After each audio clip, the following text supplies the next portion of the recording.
পাতা কেটে দেওয়ার ফলে গাছের সব পুষ্টি এখন এই ফলগুলো খাবে। পোকামাকড়গুলো পুরনো পাতার নিচে লুকিয়ে থাকতে পারবে না।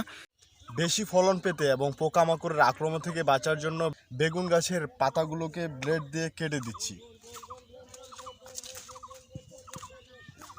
এই পুরনো পাতাগুলো বেগুন গাছের পুষ্টিকে খেয়ে ফেলছে এবং পোকামাকড়ের আক্রমণকে পাতা কেটে দেওয়ার ফলে গাছের সব পুষ্টি এখন এই ফলগুলো খাবে এবং এই ফলগুলো দ্রুত বড় হবে।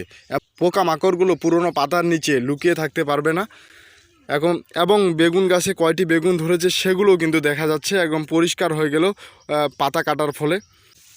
একদম দেখা যাচ্ছে কয়টি ফল আছে একটি বেগুন গাছে, কোনটি পোকায় আক্রমণ করেছে এবং পোকায় আক্রান্ত ফলগুলোকে ছিঁড়ে ফেলতে হবে। যেমন এটি পচে গেছে এবং পোকায় আক্রমণ করেছে, এই ফলটিকে ছিঁড়ে ফেলতে হবে।